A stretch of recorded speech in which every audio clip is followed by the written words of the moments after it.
I can't, I have to do other stuff with my night, so makes sense to maybe just play a tad. In we go. Citizen Sleeper. And with us playing Citizen Sleeper tonight, probably tomorrow will be. I'm feeling probably Axiom Verge tomorrow. Okay. What was I doing? What was going on? Have our dice here.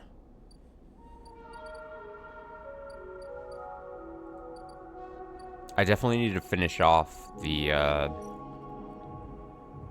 this, so that, like I said, backup plan for us having that guy coming after us. So I'm gonna stick a 5 in here and be okay with it.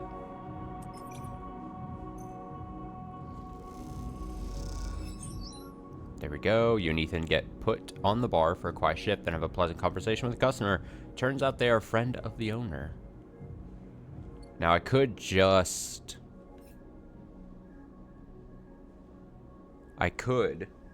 stick in another 5 and I think finish that.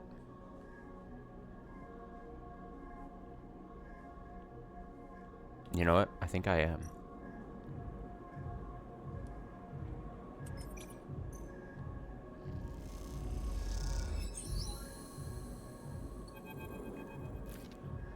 Here we go. They're never gonna release my debt, the shits. Ethan kicks that locker and the sound rattles around loudly around the room.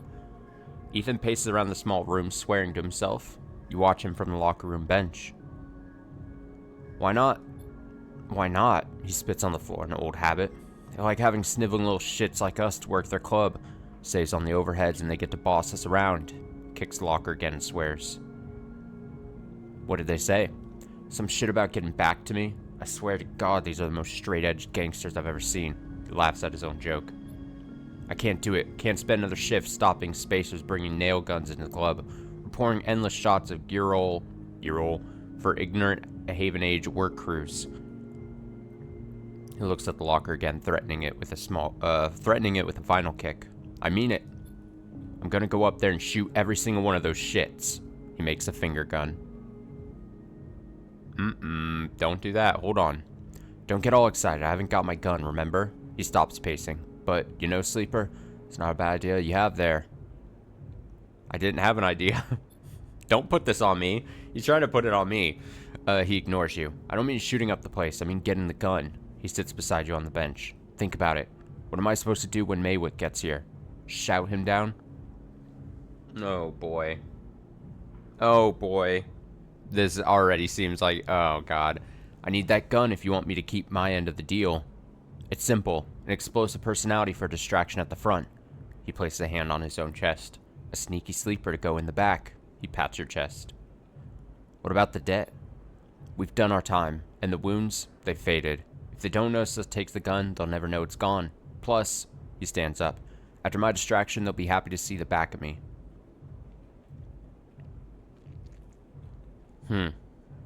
Or they'll want you dead even more. Either works. At least I'll never have to see the inside of this shithole again. He gives the locker one last kick. For good luck. Oh, I read that as if he said that. I misinterpreted the quotations. Let me know when you want to do this. Then we both move as one and meet up in the Bright Market after. But don't take too long or I really will shoot this place up. He grins. You know I'll do it. Oh, God. Oh.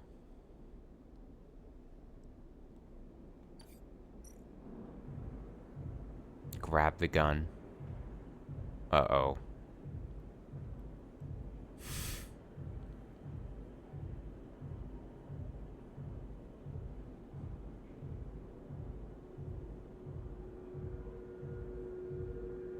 Oh, God.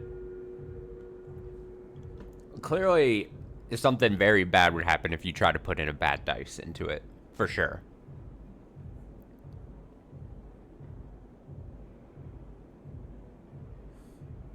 Fuck.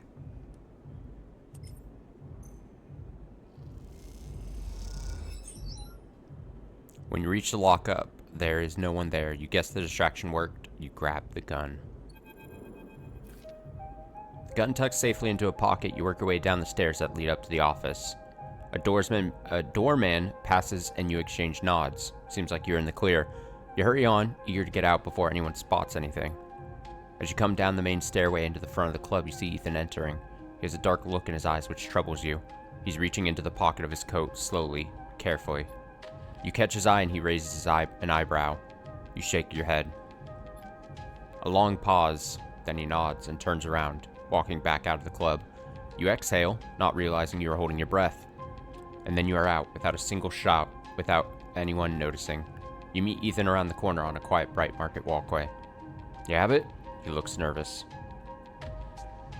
What were you doing back there? I was about to start a distraction, like we agreed. He sighs. Just show me. You lift it out of your pocket, and it is colder, heavier than you expected. Ethan watches you take it out. Nice. Now, if you would.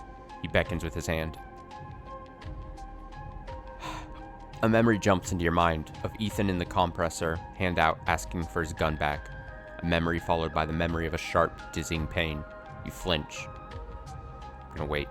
Ethan gestures again. Come on, hand it over. Ooh.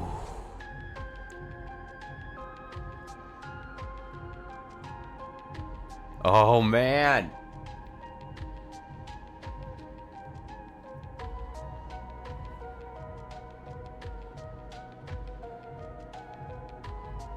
Already really tough. I'm not going to point the gun at him.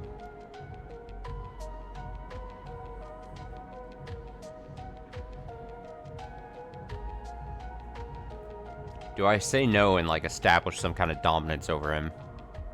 Not in a, like, a bad way, but, like, be like, I'm curious if I go no and then we talk it out and be like, I'm going to give this to you, but you better fucking...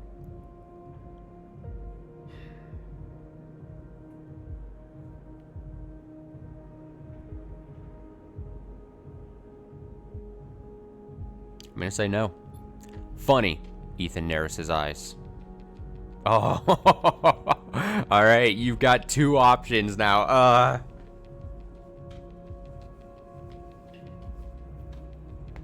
Oh my god. We're 2 minutes into the game and I'm like...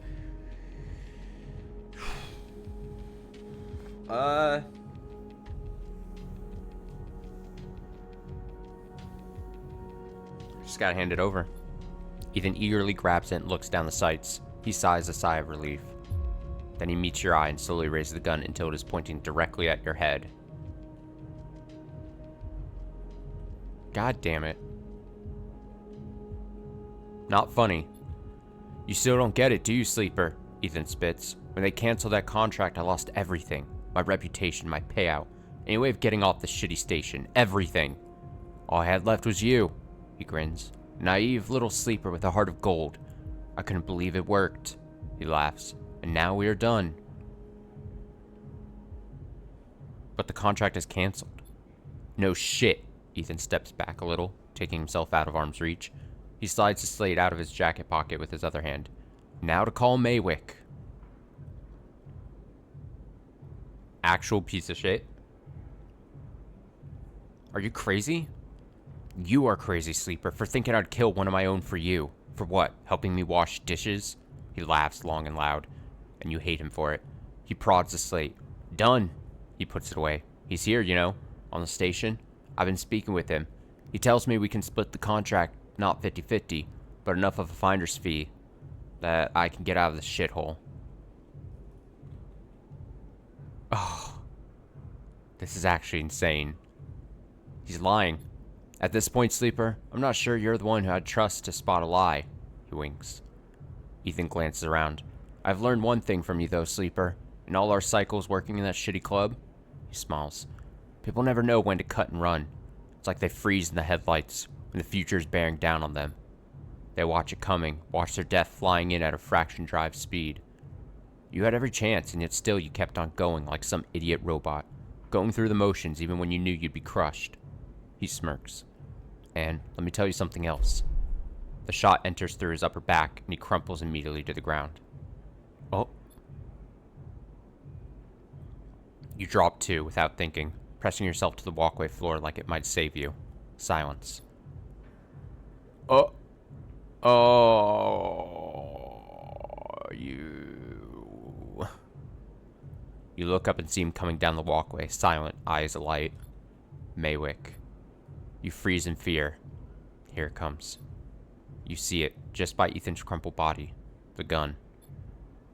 Move. You can't move. You inch forward. Move. You go for it. You run forward and a shot sounds out. You feel it ripple over your back. Then your hands are on the gun, and you scramble to your knees behind Ethan's body and fire. Fucking hell. We've gone from 0 to 100. I can't. I'm so pissed. I'm so pissed at the Ethan guy. I'm so fucking pissed. It's so good, but I had so many chances to fucking just leave him or leave him to rot. God.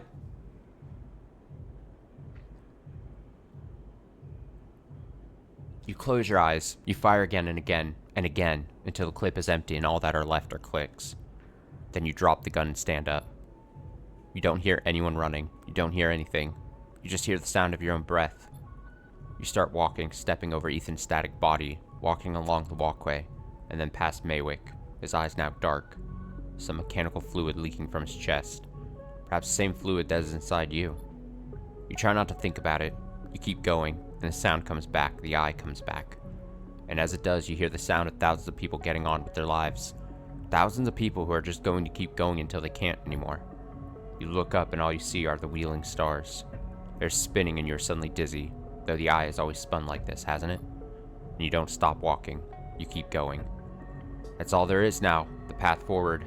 SNR have left you no history, no past to speak of. Just a void that threatens to swallow you if you slow down. You think of Ethan's smile, his voice, and feel sick. Is it over? You aren't sure if it ever can be, but you are still here, and you can't stop now. There has to be a better end than this. Oh.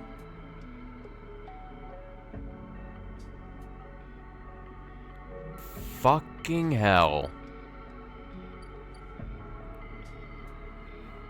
I was not ready for that. That escalated so fast.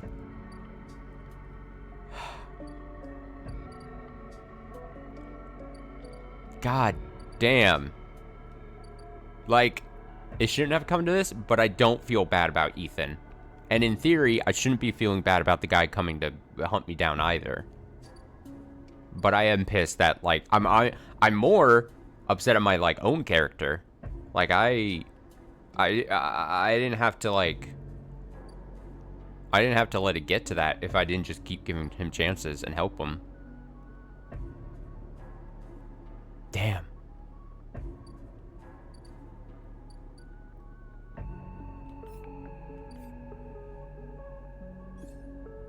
That's fucking crazy.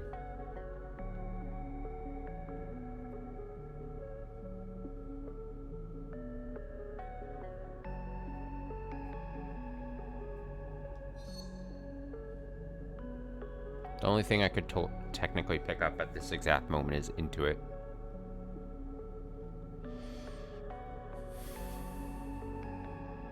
I'll pick it.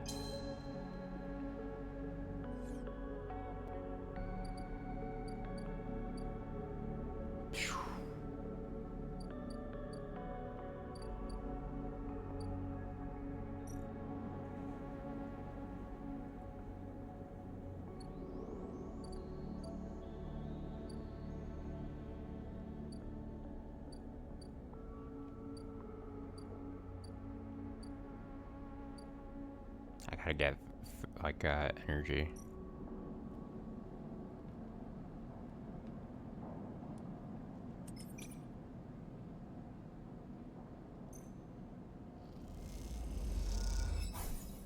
+2.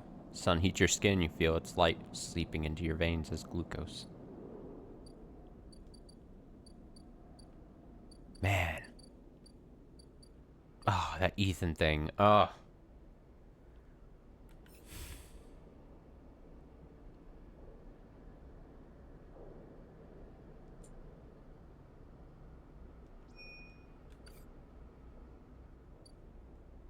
Still unsure where to find him.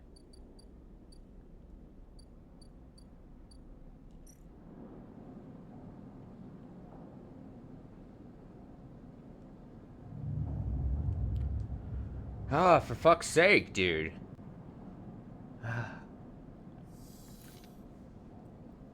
You wake from dreams of Maywick's amber eyes floating in a pool of dark fluid. It was difficult to get sleep, and you suspect that isn't about to change anytime soon, not after what happened. But you also feel something else as you get up, thumb the power stud on the stove, and begin to boil the water like every morning. You feel something is lifted, something that has been hanging over you since you arrived on the station. You try not to think too hard about it, to question it. You just let that lightness stay, let it settle as you go through your routines. Your hope is that if you don't focus on it, don't look at it directly, it won't get scared and leave you. But the lightness will stay for this cycle and then another, and then another. Because after all that's happened, a little lightness would be nice.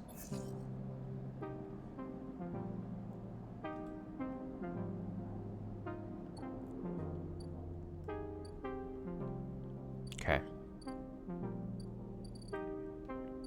I really have to decide if I want to keep working for Rabia, because she does seem very against. Like, I was with...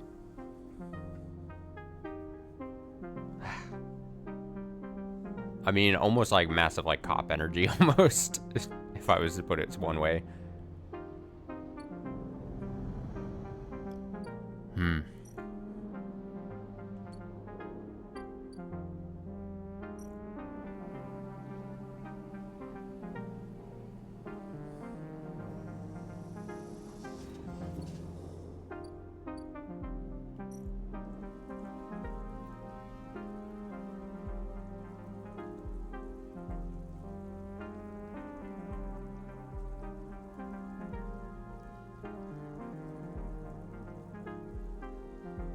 Alright, let's try to get some caps here. The fungus that grow in the deep groves of the Greenway are typically avoided, but those with sharp eyes might find useful fruiting bodies.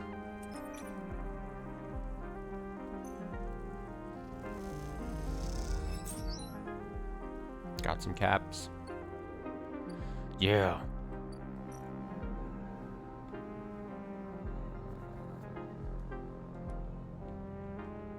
I'm gonna put a 3 in there. Negative, but just get 1. Layers of growth are overwhelming and the stench of the rot distressing. You do what you can for now.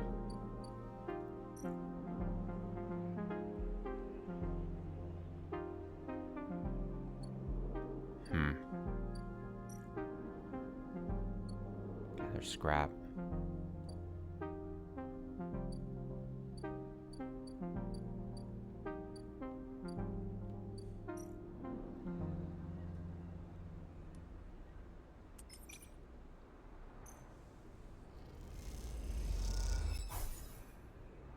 You struggle with dried vines and creepers entwined around the structure of the dome, threatening to vent the garden into space.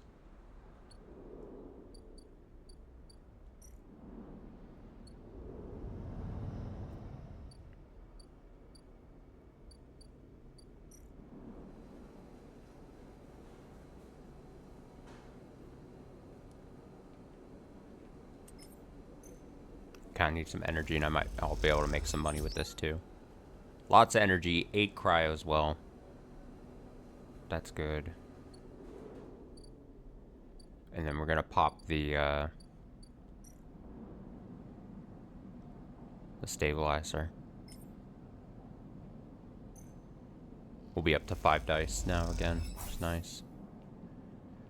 All right, good shit. We're in a good stable condition.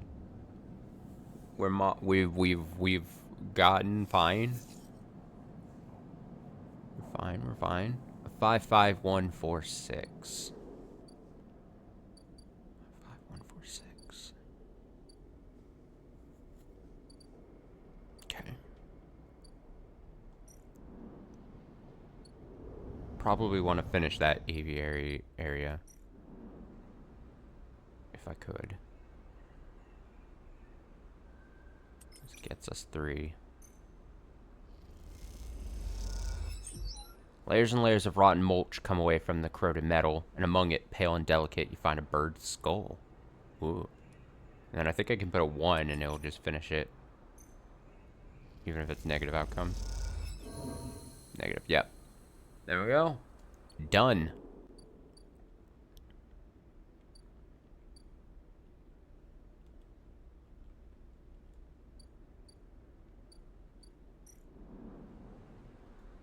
Germinate spores. Oh, now we need spores. The old growth of the aviary has created a rich medium into which you can place the spores when it grows. They'll grow well here. I see. Just put the spores here. They'll grow, but we gotta do 3. So we do need more spores. Collect spores. Oh, we could get 2 with a very good outcome. Bam, bam, bam. You find a chamber thick with pale particles. You gather as many as you can, unsure what species or types might be in the mix. Here we go. We're growing.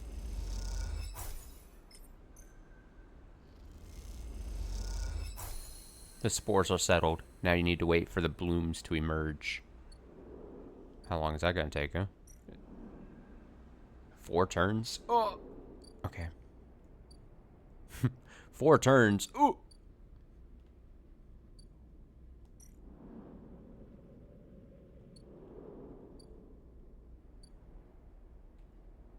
Where the actual fuck is Fang?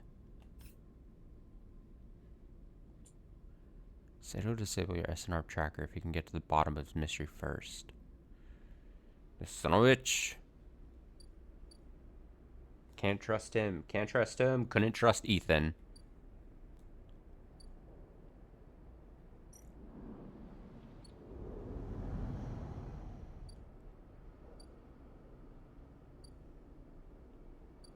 What's up here? I know we had the other thing, but... Waitlist Wanderer. Gonna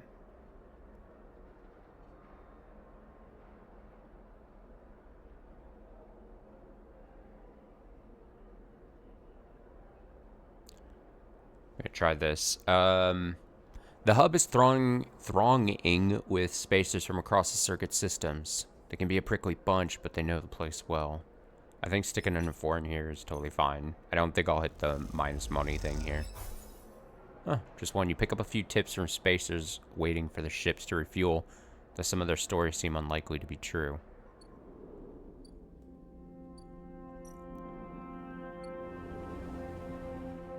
I'm gonna have to buy another stabilizer to be on the safe side. So if I take like...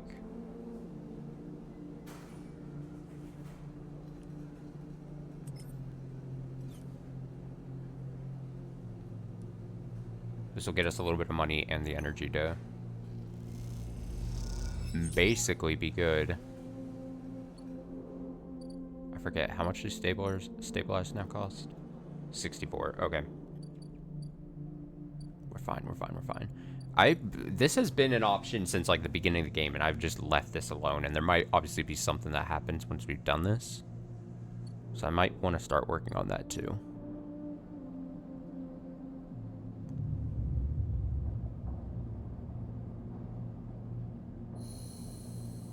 Something may reveal.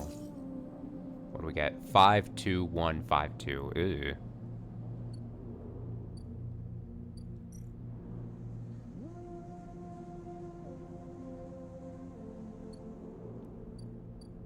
Ew, he says.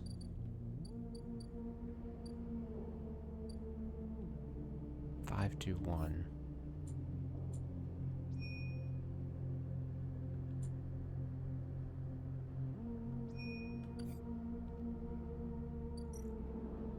Gotta put my seed. Gotta lay my seed.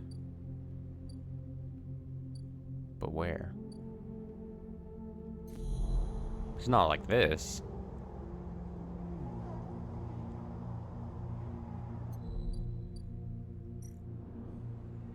Someone in here, maybe? It might have been in here, but I can't because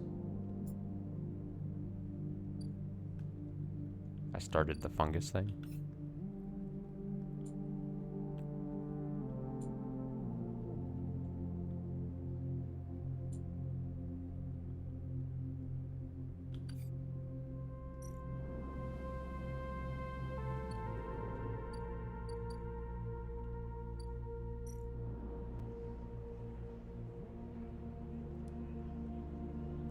finish this here.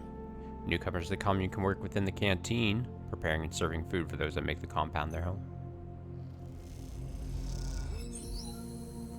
Bam. Communist. I'm a communist now, yeah. Whoops, said the wrong. Too late, actually. Work assignment. Commune members are expected to turn up for work assignment. In return, their needs will be met. All are treated equally. Huh. Look at that. Haifa dorm.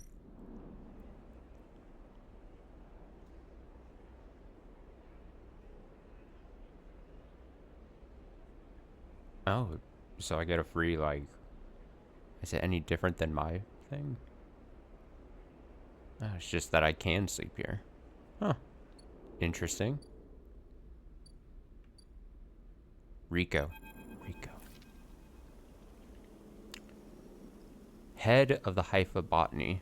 You head down into the Haifa compound following a blue painted line that's labeled laboratories. The member you were assigned to work with told you that they'd asked to see you, but you still have no idea what about. A line takes you to a blue door, and through to a glass-roof chamber where a network of stems and leaves filters sunlight coming through the ceiling, casting the whole chamber in a strange yellow-green. Peaceful, isn't it? Distracted by the green, you miss the woman standing at a lab bench, camouflaged by the dappled light. Welcome to my sanctuary, she smiles. Come, let's talk, she says and beckons you closer. Who are you? Of course, my apologies. She offers a hand to shake. I'm Rico. I run the botany program at Haifa. Botany program? Yes, the plants in the greenway are vital to Haifa's continued existence. It's important we understand them. She lifts a tiny sample jar. Yellow spores dance inside. Haifa, lives off the land of the greenway. It's what allows us to live like we do. No one here pays or is paid. We sleep here. We feed each other. We work for each other. Rico walks away from the bench and waves for you to follow. She opens a small door and leads you down a glass corridor surrounded by vivid green. All this, she says, gesturing at the overgrowth, it's a kind of miracle. She looks at you with bright eyes. What do you think usually happens to plants on stations like this when they are abandoned? What do you think usually happens to plants on stations like this when they're abandoned? They keep growing? If only that was true. No, they do not. They dry up and then they die. Oh, well, I tried. She leads you left. She leads you left at a crossroads. I think I misunderstood the question, ma'am. But here, they endured. She smiles to herself. Actually, no, they thrived. You look at the bright tendrils wrapped around the metal frames of the corridor. They look dominant, strong, like they're taking control of this place. Rico continues. Of course, Solheim tried to create a stable biosphere here, patchworking the surface with gardens and algae tanks that feed into a network of microbial reclamation systems. But the Greenway was always envisioned as extractive, a place from which the harvest is removed and sold to those living on the station, not a closed loop. For this reason, when the collapse came, the Greenway should have gone with it. Erlen himself was so convinced of it that his first colony never even came here to try to reclaim it.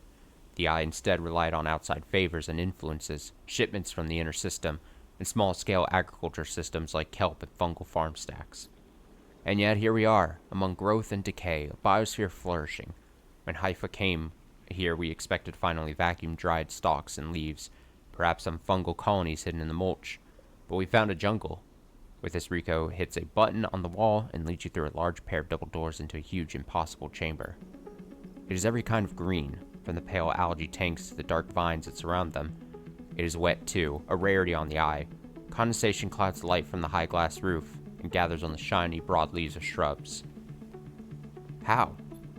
That is exactly our question. Rico turns to you, visibly excited by the room you're both standing in. It doesn't make sense, but in many ways the system has stabilized. Unlike the farm stacks closer to the gap who need input to support their meager output, this place runs itself. Perhaps Solheim managed something new here. Perhaps they tweaked the plants, or built new systems buried deep below us. Perhaps their collapse caused some fortunate cascade, an unlikely chemical reaction within the biosphere.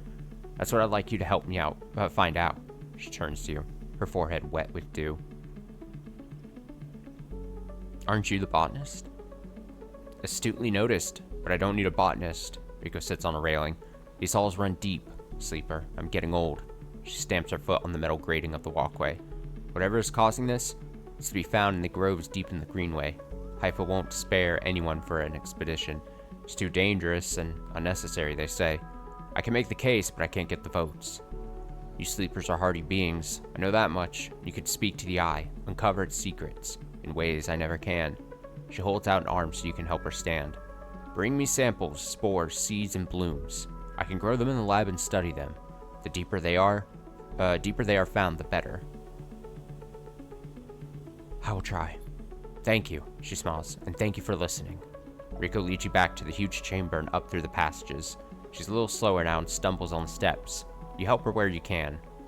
It's good to have new blood in the commune, she says. Many of us have been here a long time and few come through.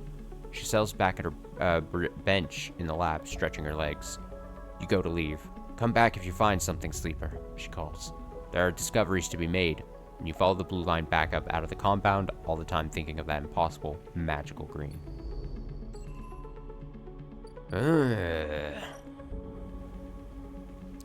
Deliver spores. Oh, spores. More spores. Okay. Spores. Spores.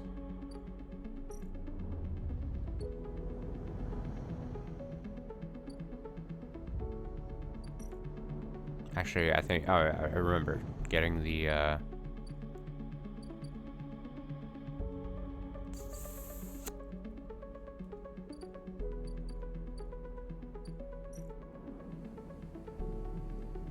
working here is probably the best.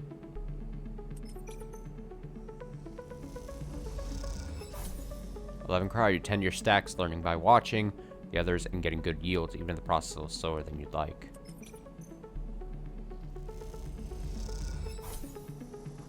Nice.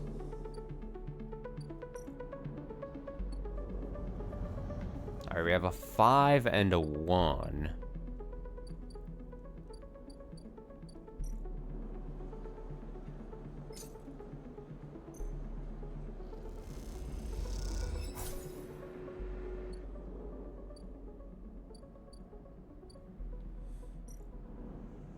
Let's do the shipyard.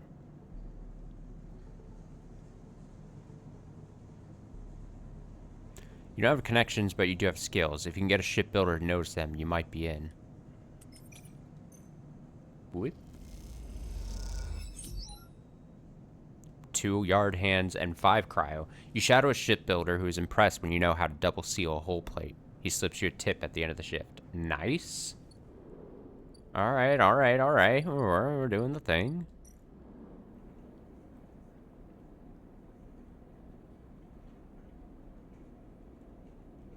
Cook.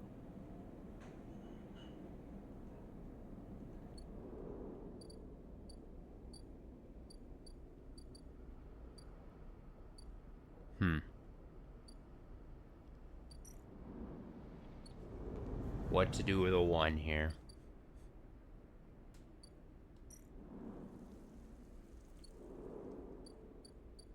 I don't want to stick it in anywhere that's dangerous.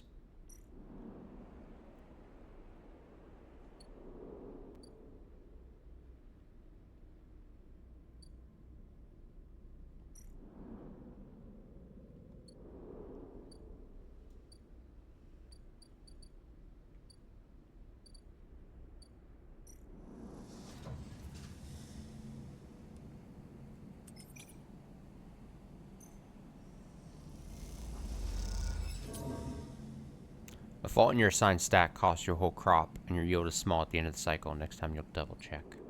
That's fine. Get a little bit of money. Sleeping in the dorm here.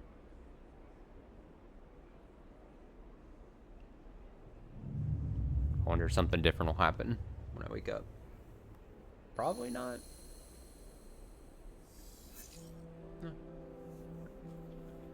42412. Not great.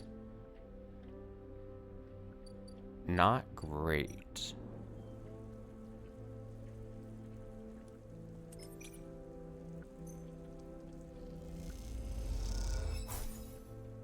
You find clumps of spores in a passage dripping with moisture. You gather them quickly, unable to identify the source.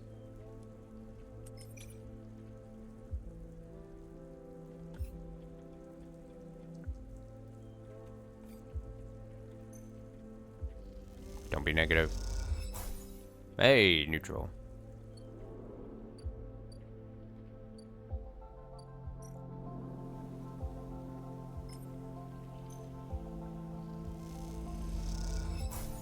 Rico's grateful for the contribution. Sleeper, you warm my heart with each delivery. Thank you. More spores? More spores, doors closed.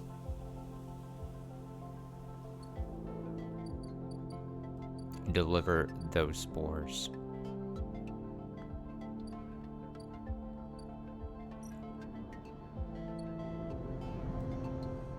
Spore doors.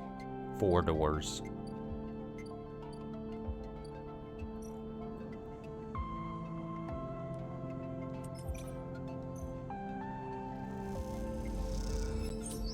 Nice, a bit more money, plus 2 more yard hands. You'll love to see it.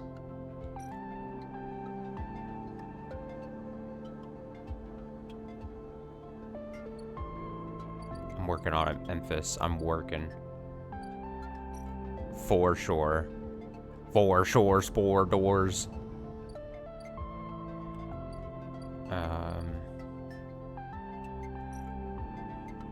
So I can put in a 1 here and get 2 energies.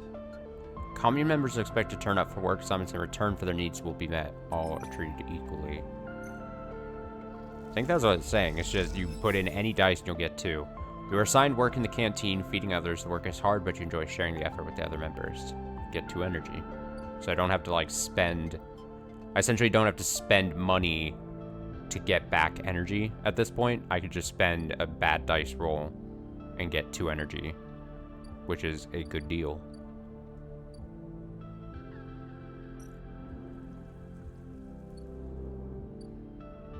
I do need a bit more spores. More spores, doors. I can't stop doing it. Floors, doors.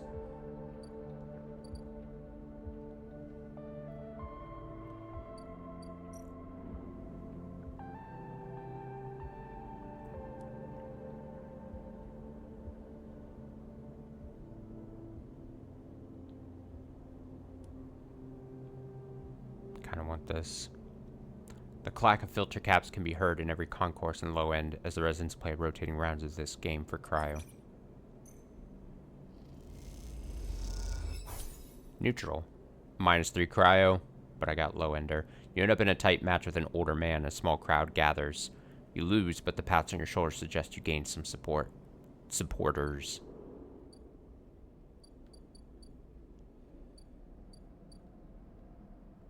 Good for me, good for me.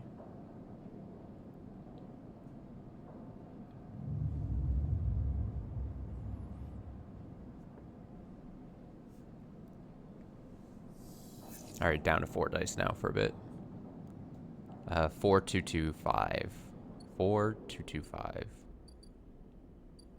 4, 2, 2, 5.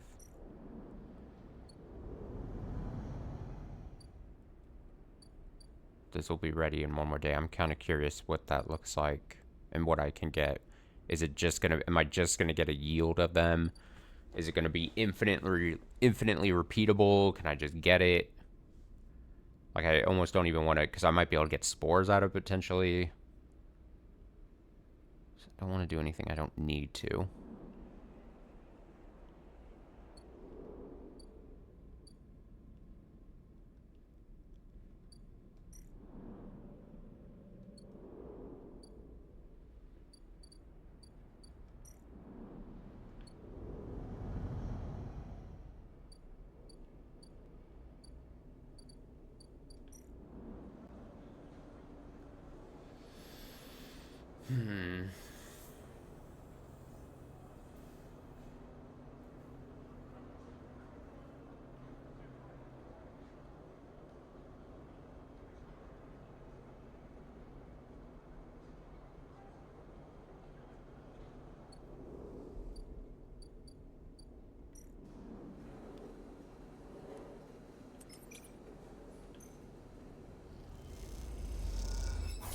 Neutral. +5 cryo, 2 energy.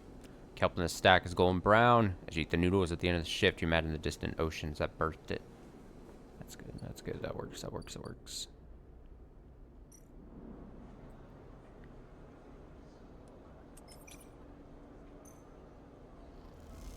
Collect tithes. Plus energy, plus yet again insider. Okay. Among the craftsmen and merchants, you visit a chef who insists on feeding you, and the other enforces a rich stew of his own recipe. Yeah.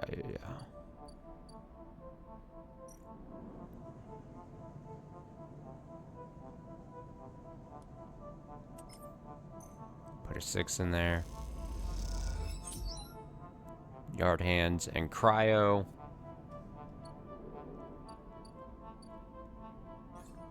How many upgrade points do I have? 1. I can't even get anything with 1 point now. I'd have to wait for 1 more. But then what do I want? Do I want to hold it again for a +2? Or do any of these other abilities? Hard to kill is just doesn't. Instant karma could be nice. Rerolling on a bad starting roll might be the play.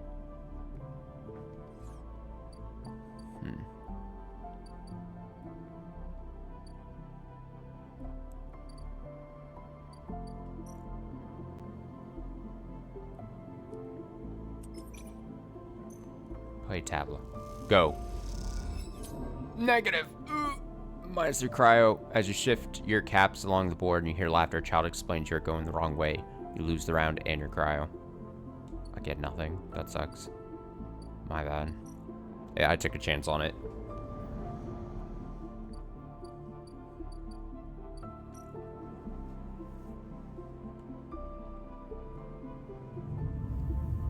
Take a chance and fail.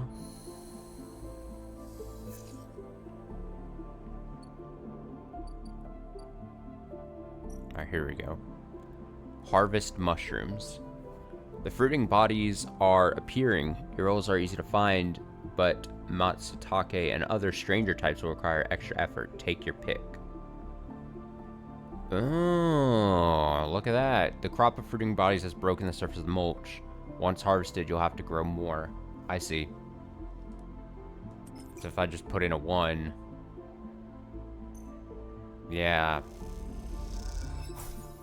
+2 random mushrooms.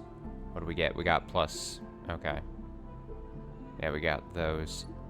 But if I want to put in, like, a 4...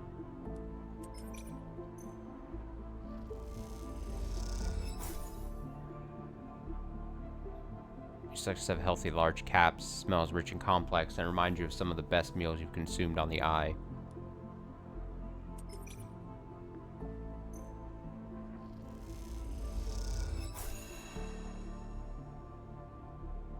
There we go.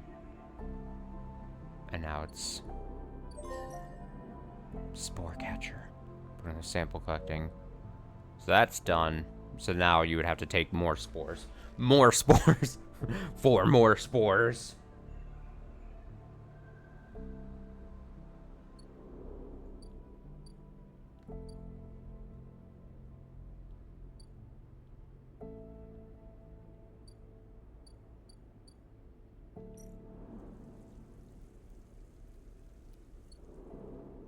Four door spores.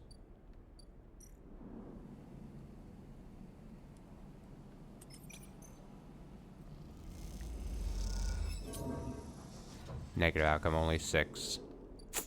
That's fine.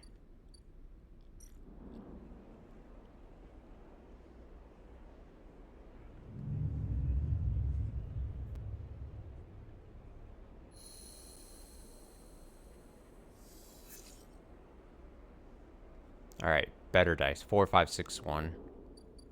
Here we go. Okay, I'm gonna take the mushrooms to Emphis. He's been waiting a long time. I've been waiting a long time to finish this for him. Emphis wants to make this old recipe. He'll need 3 handfuls of the caps, fresh and firm. Bam. Got him.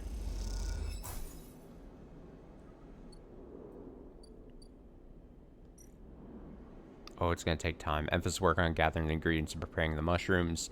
He doesn't like to rush these things. Okay, we'll wait on that then. I've got other mushrooms, don't worry. I'm going to cook matsutake caps. They require a softer touch. You've learned to thinly slice and lightly fry them to keep their flavor. What are we going to get with this? +3 energy. Tal always comes to look when you cook matsutake. The smell draws her in. You eat the mushrooms together with a glass of her girl. Look at that! I got to hang out with Tala. That's always a good day. So that just gets us 3 if we have one of those. So much so that you're probably like, hey, I should get more more spores. More door spores.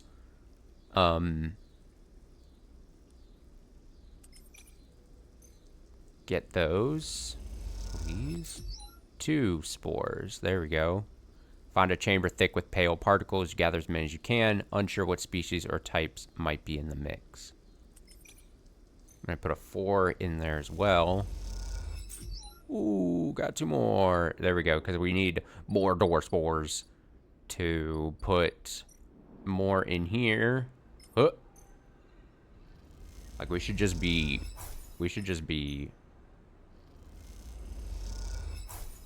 Like, we've become a fungus person at this point. Our whole economy is based on our whole way of living has become just spore and fungus based. I love it. Rico is grateful for contribution, Sleeper. You warm my heart with each delivery. Thank you. There we go. We did it. Sleeper! Rico greets you without as much, so much as looking up from her work. I have some of yours here. Come see. She beckons you over to a heavyweight-looking console wired to a series of specimen jars, some of which contain your spores. What does it say? The spores you have here are a real cocktail, selection of types from within the groves, but I've been able to isolate a few. She taps one of the specimen jars. Here we have Trichloma matsutake. Rico breezes through the Latin and Japanese pronunciation as if it was nothing. A species Solheim somewhat modified to use on the station. She brings up a panel on her console showing a chemical composition, all gradient bars and obtuse acronyms. This is the composition of the Solheim modified matsutake spores. Am I supposed to understand that? Not entirely, no, but I think you'll understand this. Rico brings up another panel, identical in layout, but with wildly different colors and numbers. You see, this is what your matsutake spores look like. I don't understand. Look at the composition. They're totally different. Rico glanced at the specimen jar as if it might have something to add. They are fundamentally the same spores, but they carry different chemicals, different signals. She leans back and sighs. Solheim may have introduced their own tweaked versions in the beginning, but the groves have and still are affecting them. Affecting them how? It's hard to tell without samples of fully grown mushrooms. She meets your eye. And herein lies our problem.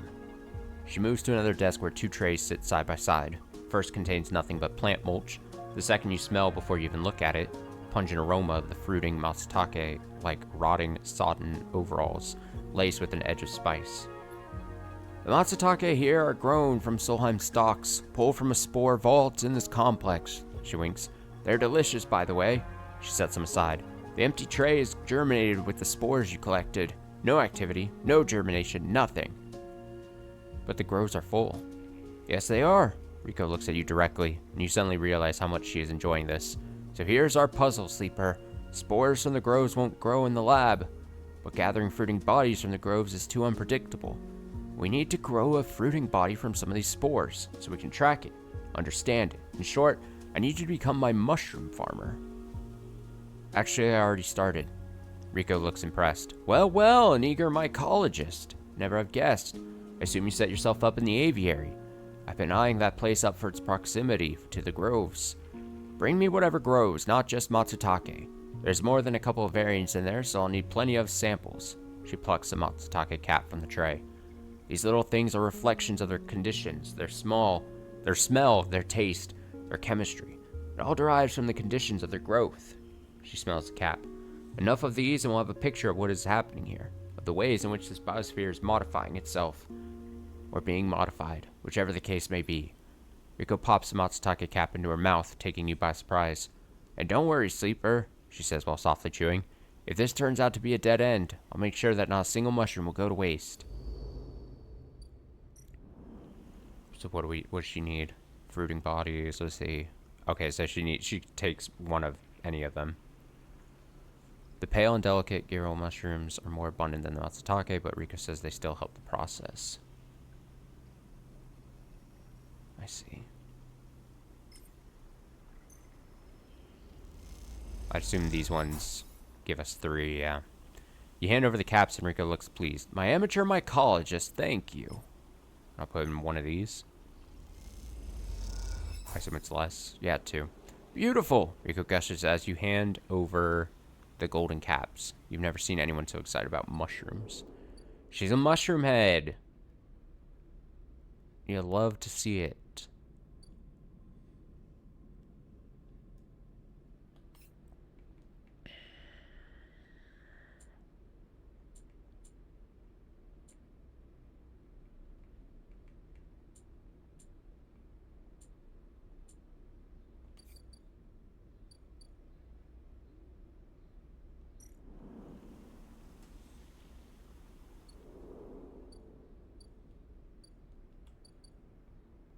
I could try to speed it up just slightly more.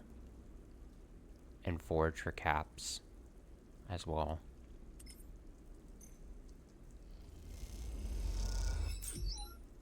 Deep in Event Core, you find the amber caps of Girals. In this micro-ecosystem, they are protected from other stranger growths. We only get 1. Ugh. Yeah.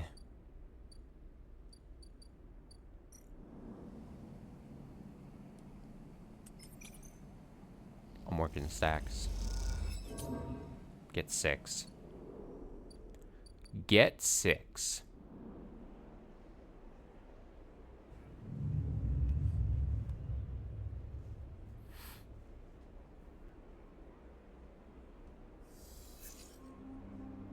Four, 3, 5, 4. I always like saying the dice that I get at the start of each cycle. Alright, so that's being worked. Fucking Emphis is doing his thing down here. Assume that's timer's still going. Yep. A couple more turns, it looks like. So what's happening at the shipyard?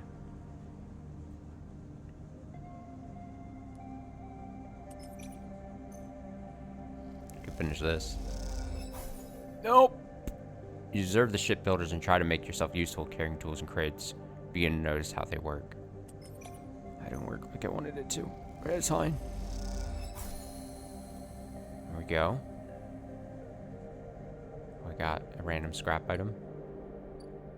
Oh, here we go. New people. Unit assembly. Haven Age offices. Oh god, things happening. What's unit assembly?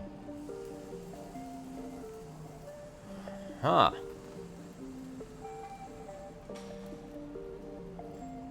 So we can work for money. And then junior tech. System team is looking for new members. Prove yourself a reliable tech and you are in. And then you have a spot sporting the weld team. Good place to prove you know how to put a ship together. But then what's quality control? Shipbuilding spots on the side real horizon are hard to come by. Poor work will see you drop from the roster. Oh, I see. If you fuck up, you can't, like, you'll... Yeah, I see.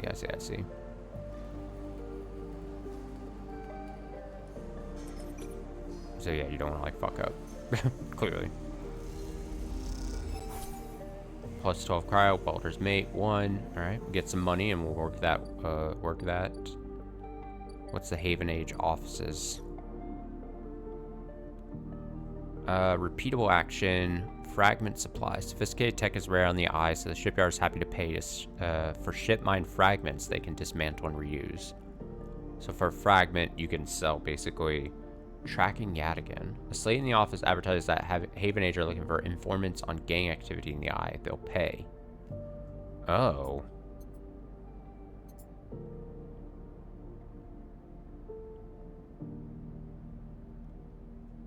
for informants on gang activity.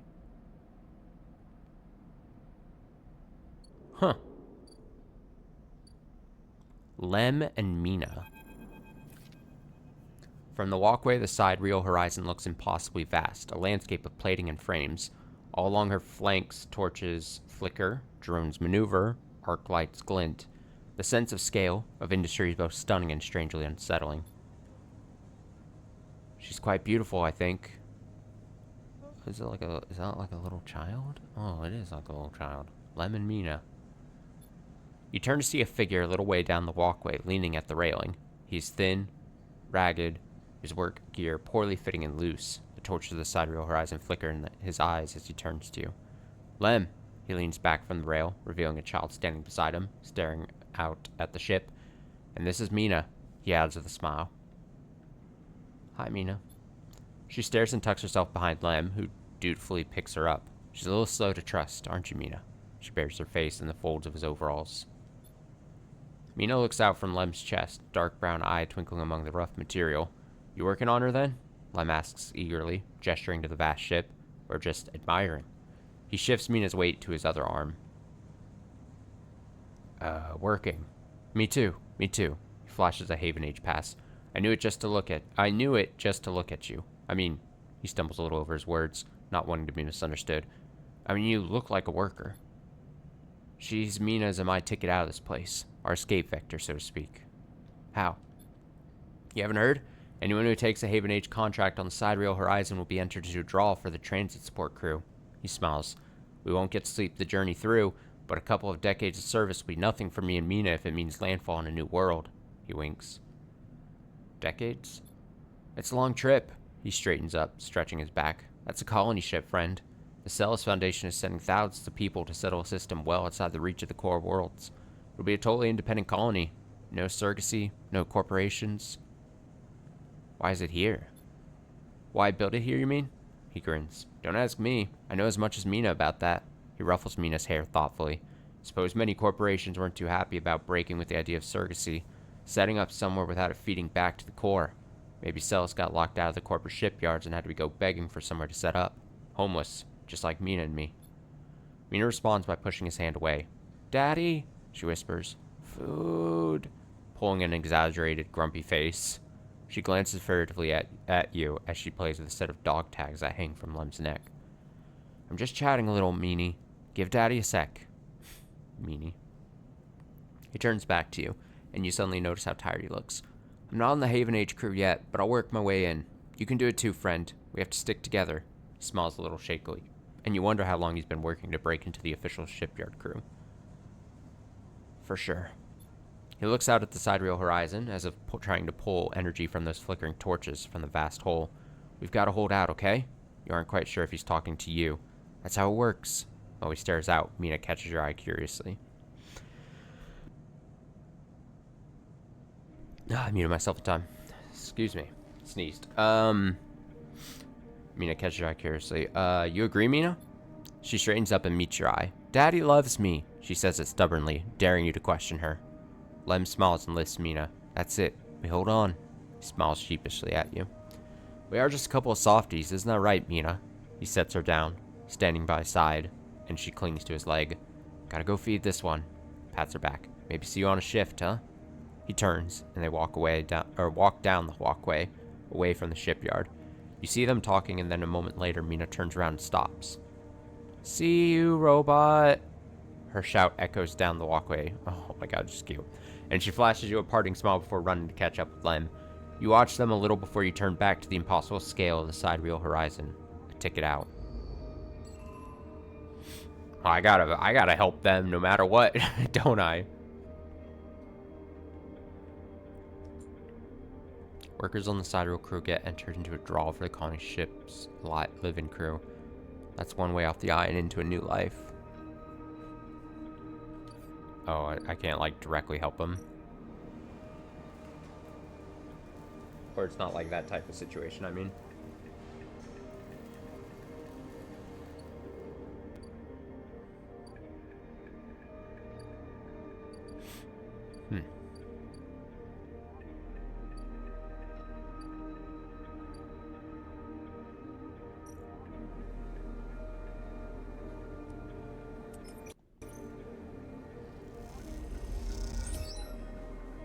energy and cryo. Good job.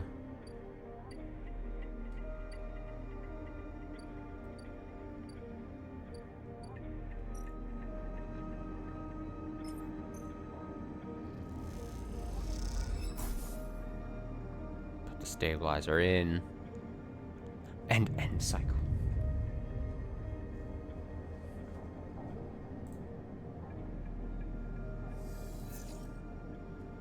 Oh, terrible dice. Holy shit. 5, 2, 1, 2, 1. No, if I had that re-roll.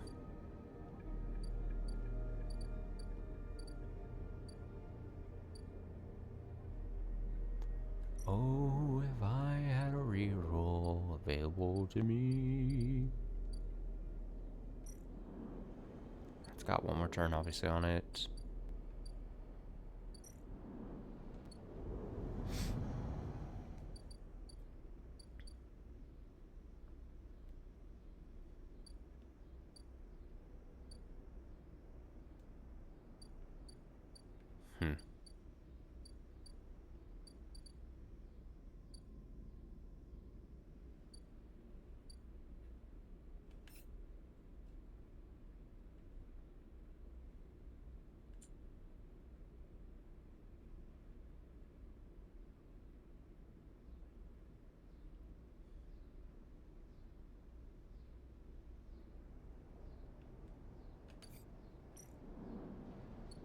I gotta determine if I want to do this Rabia thing.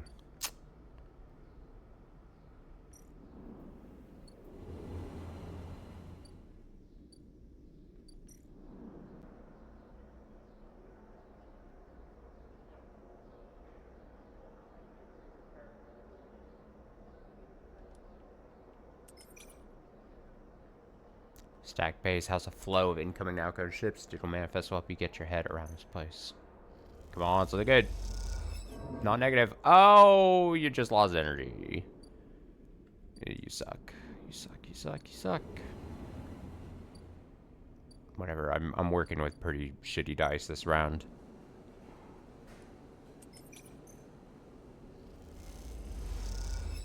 It's not my fault. I have like a bad feeling that at some point the stabilizers that I can buy here just run out. And it's like, oh man.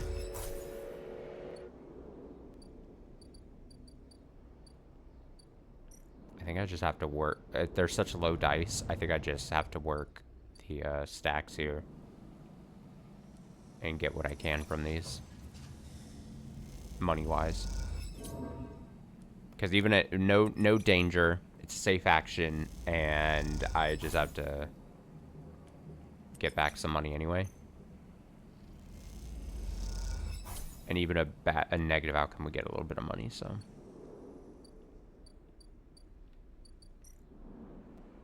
Hit the wrong thing.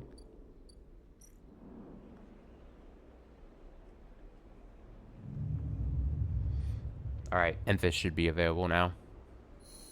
Exciting.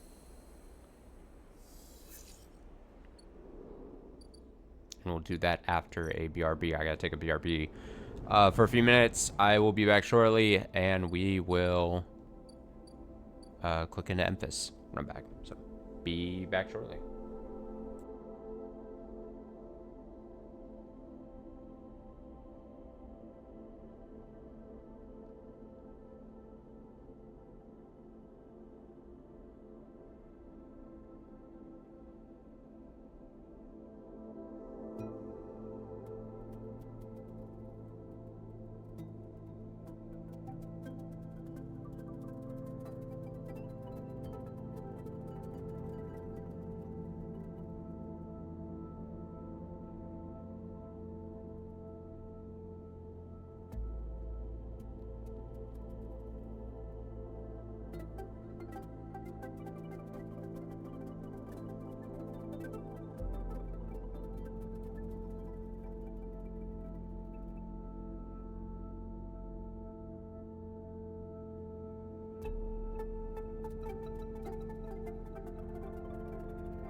Alright, I am back. Alright, what's going on? Emphis. Also, while I was taking a shit, I was like, you know what? I may not like it. Something may seem off about it. But I'm gonna work for the gang that is yet again. Because that was like, we started really early in with like Sabine and all. And there's a part of me that wants to try to see how that all shakes out, you know? Emphis is preparing the gear roll caps. He has had to heavily adapt, this recipe says, but the smell is already incredible. It emanates from a strange purplish-white bulb you have never seen before, and he's slicing it finely. He brushes and slices the mushrooms and then places them in the wok with the sliced bulb and the oil. They caramelize there, in that well-worn crucible. He adds liquids, transparent and opaque, and then turns down the heat. A sprinkle of leaves is the final touch. We have a moment, Sleeper? He smiles. Do you have a story? Something in the scent of the food gives you a feeling of nostalgia, something distant and melancholic. Seems like the story should match that feeling somehow. Maybe you'll feel better for telling it. Recall your oldest memories. You start by explaining that when you are emulated from a person, many of your memories are left behind. Perhaps as an intentional part of the process, a way of keeping sleepers ignorant and malleable, or perhaps as a side effect of the imperfect emulation. You admit that you don't really know. What you do know is that some memories survive, and that on occasion they come back to you, like shadows passing overhead. You detail one reoccurring memory, which despite returning to you with enough regularity for you to think it familiar, always fades as quickly as it arrives. You struggle to explain the feeling of being whole for a moment that comes with this memory, and then how that wholeness slips away to leave you feeling like you have forgotten something important, but you just can't bring it to mind. Emphis nods throughout, cooking as he does with deft and skillful movements. You start to trail off, and when you realize you can't find the words to explain how the memories you do have feel like both yours and someone else's at the same time, and how that always fills you with a certain sadness. The sadness of remaining forever unknown, even to yourself. Emphis finishes cooking, and meets your eye. Sorry, Sleeper, for your troubles. He puts the wok to one side. I appreciate you sharing with me. He smiles. Hope it lightens you a little. He passes you a bowl, and heaps the gear rolls into it. Gear rolls. Their yellow color mixing with the pale sauce in whorls and blooms. Eat. The dish is delicious, filling. It warms you as you eat in a way you weren't even sure your body could be warmed. It is a small mercy, you think, that SNR left you this pleasure. Many of the features of frames are there to simulate human experience. You know that much. Emulated minds cannot be rewired, so their need for embodied experience must be met. That is why you breathe even when you do not need air. Without that simulation, the sensation of drowning would be unbearable. Food serves another purpose. Your frame is able to metabolize it to produce energy from the raw material. Vitamins and minerals are excess, of course. Your frame only needs raw power, so much is wasted. And yet, while you eat this food and feel that warmth, nothing feels wasted. It all means something to you. As you finish, Emphis takes the bowl, last of his cleaning. He smiles at you, and neither of you feel the need to say anything more. Instead, you simply exchange nods and walk your separate ways back into the bright market, somehow changed. Huh.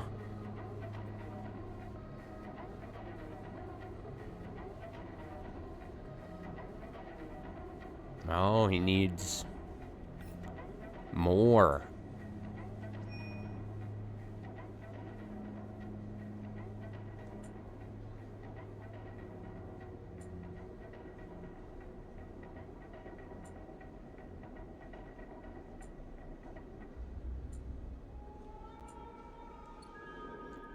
I'm a mushroom person.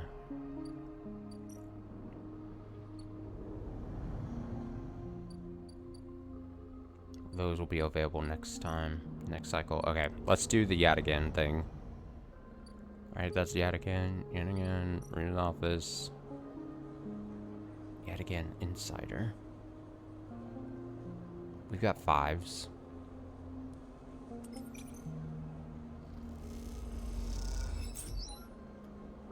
There you go. One mechanic types a new filtration system for the block's atrium. After you help install it, he offers you some of the remaining scrap. The scrap might be useful. We can always sell it, or we can use it for condition. We can always, you know, strap it to ourselves. So there's always that.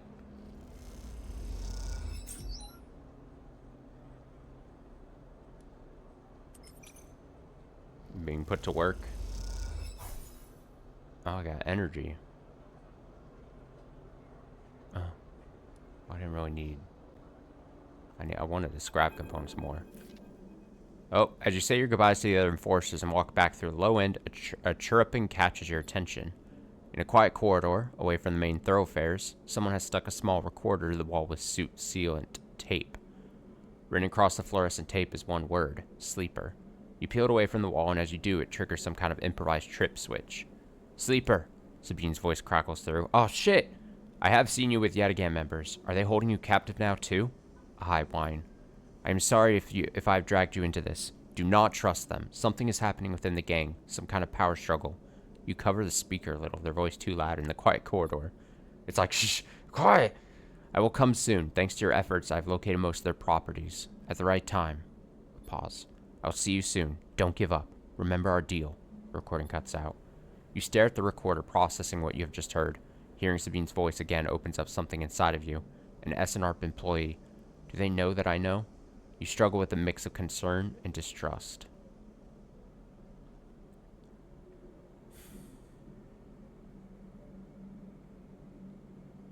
Do they know that I know?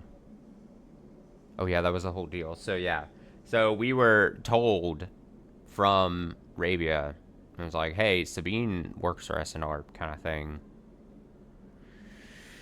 Oh, it's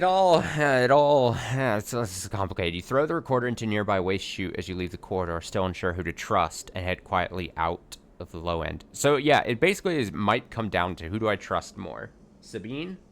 Or who may or may not end up being working for SNRP, or who obviously we don't not like, or Rabia works for a gang we were told not to trust from Sabine, obviously, so it's their word against their word. It's a their word against her word type situation. And then, like, basically a gang that offers protection to the people of low end, basically, in a way, but demands payment for it, basically. Like a gang enforcer kind of dealy, like, oh, we're gonna, like, look out for the people here, but at charges kind of thing.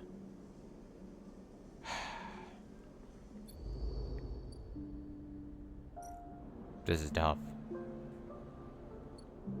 I imagine something is... I see, and now... I didn't think that was going to work out so perfectly, but, like... Now I imagine this is all going to come to a head once I fill up yet again Insider. The whole Rabia versus... Sabine thing. Again, I just feel like I have, like, these ties to, like, the... I mean, all the NPCs are well, you know, written and everything. But I've got, like, these ties to, like, the NPCs that I had, like, when I, like, really early game. That I'm, like, really interested in. So, like Emphis and Sabine. And then that old guy whose name I can't remember, who first helped me. But then basically had to tell me to fuck off for his own safety. I've got, like... It's those people. And then Tala is just great, of course. Tala is just great. Come on now.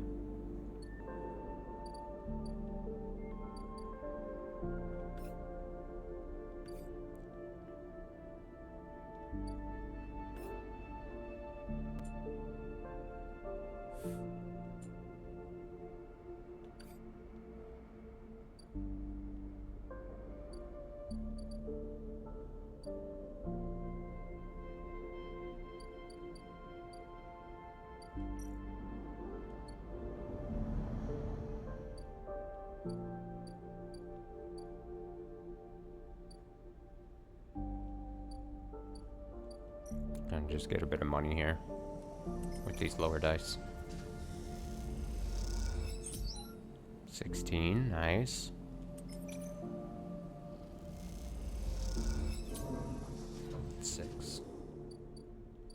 Fine by me.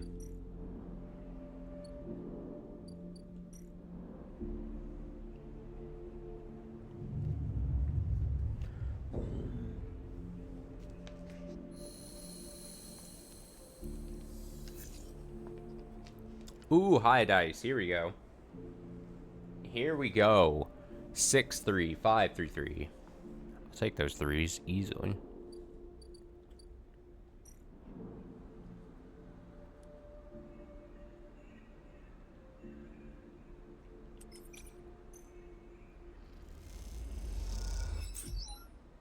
Two random rare mushrooms.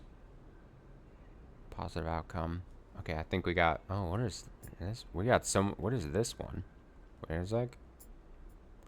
Club head caps. Strange, unidentified club-shaped fruiting bodies. I think we got one of these and then one of these.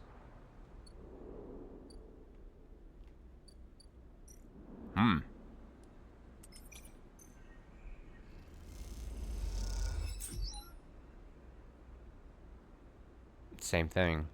What are these rare ones? What are you? What the hell? And then €1 caps. Okay.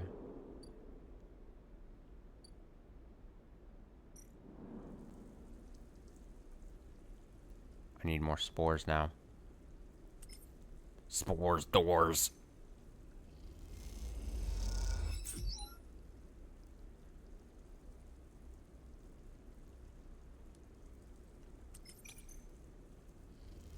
Like, I immediately am like, oh, we gotta put more.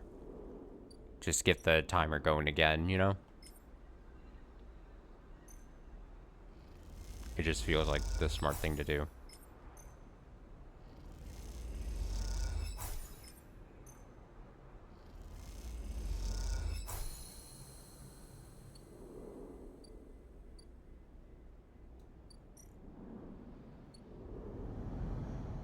Because we need a lot of fungus.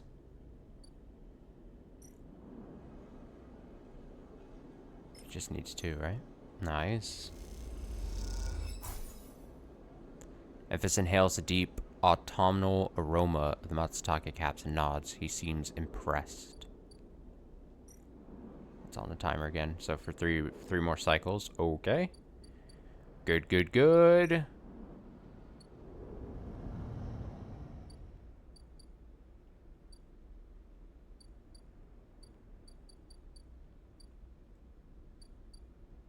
Labs. I forgot. Labs. Okay. What do I do with this mushroom? I don't know what's for. Fruiting bodies. Beautiful! Rico gushes you hand over the golden caps. You've never seen anyone so excited about mushrooms.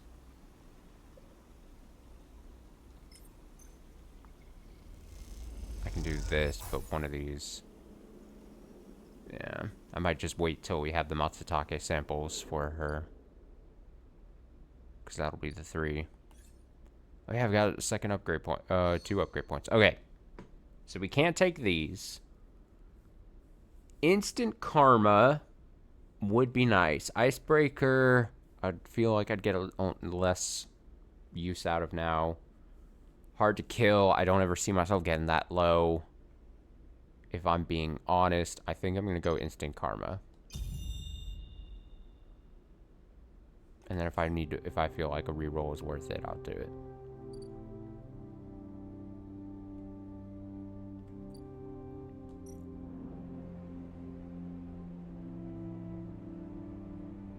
Yeah. Yeah. Alright, down to 4 dice. So I could reroll if I wanted, but 5, 5, 5, 2 doesn't seem like worthy of a reroll. Because 5s, at this point now with my stats, a 5 basically works as a 6 for any kind of like skill check. So I'm totally fine with that. And I'm going to use the 2 for this.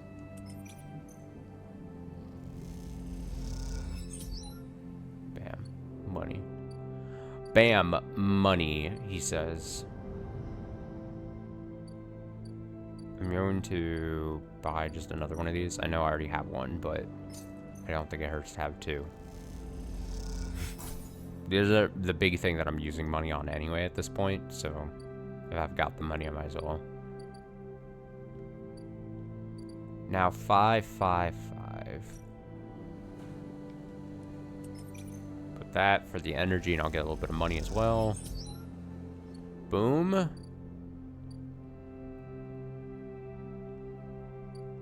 Boom.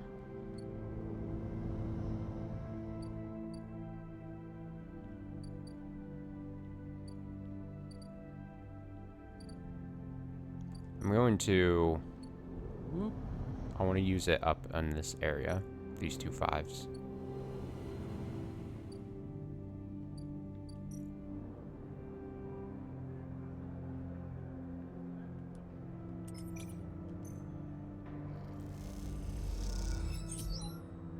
And I got 5 cryo, nice.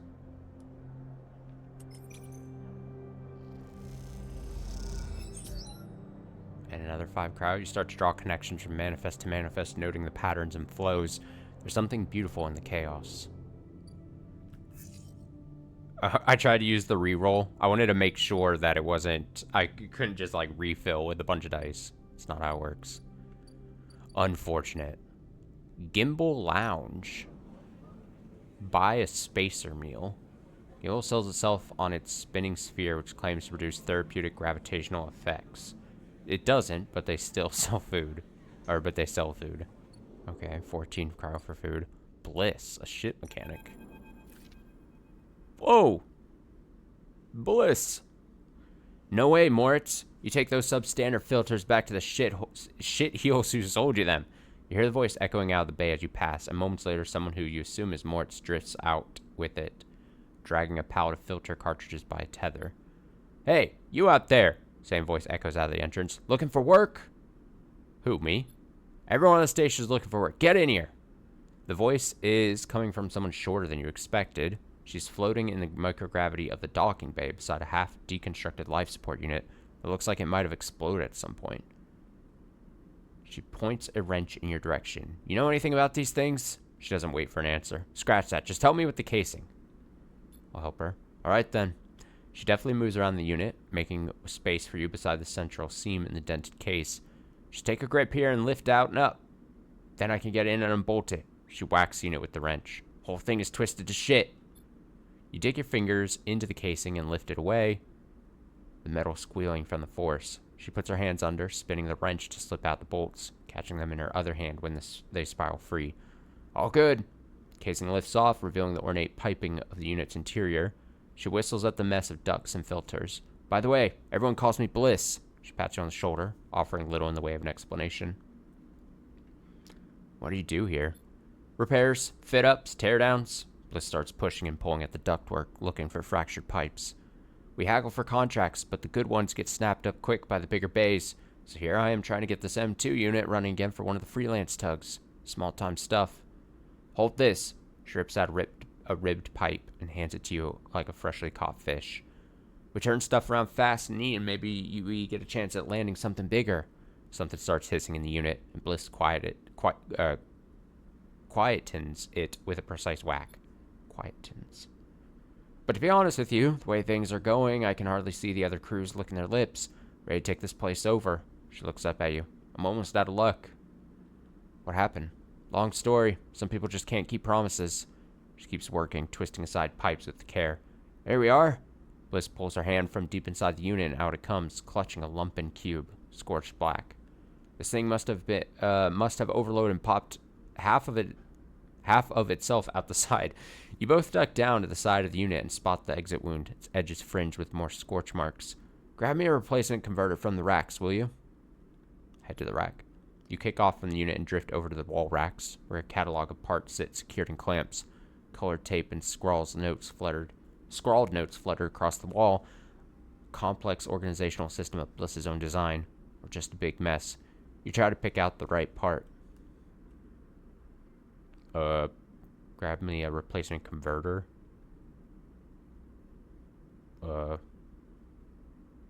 M2 converter or F4 converter? Was there a hint up here?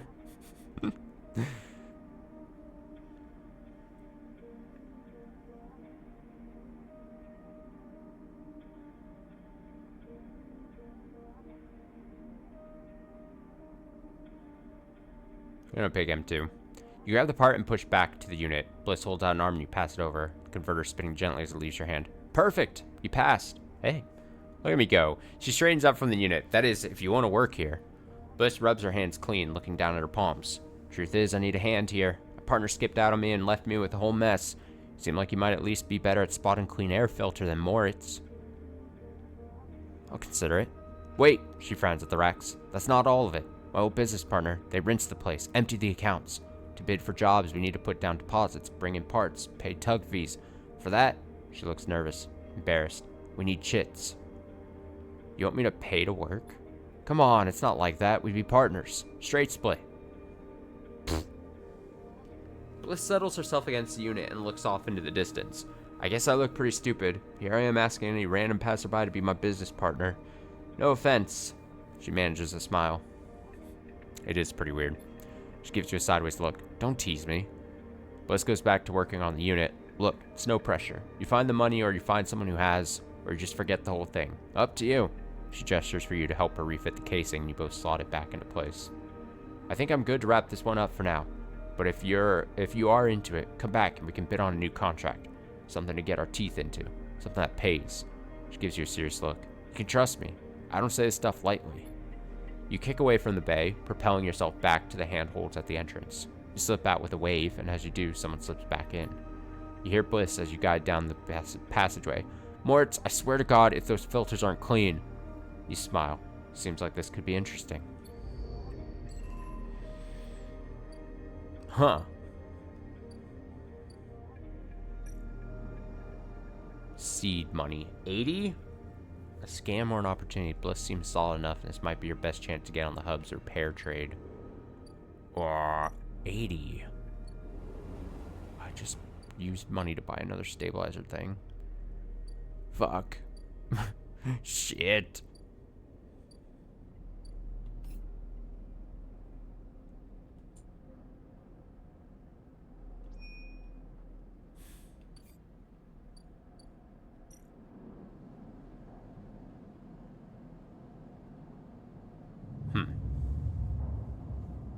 Very interesting.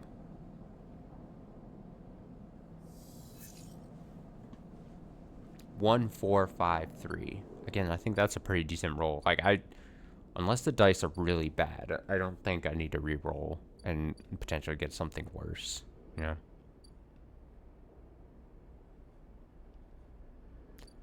Don't want something worse. All right, so we have the Emphis thing going. I assume we have the fungus thing going, but I'll go check. Make sure. Yeah, that's going. Time to use my 1 on here. Low dice to still make money. Neutral. Take it 11.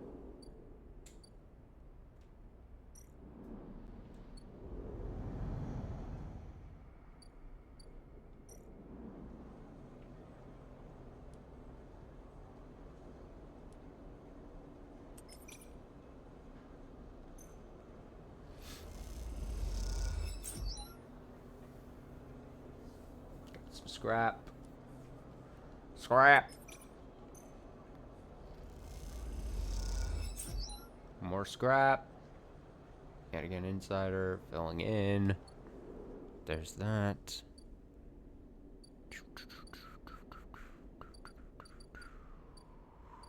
Do I want just to go get money to then help with Bliss? Get whatever that's going for started.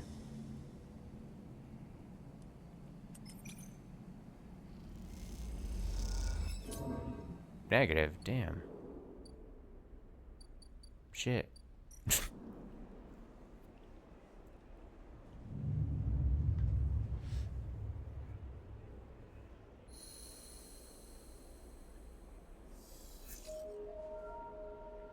Alright, we do need food. 6641.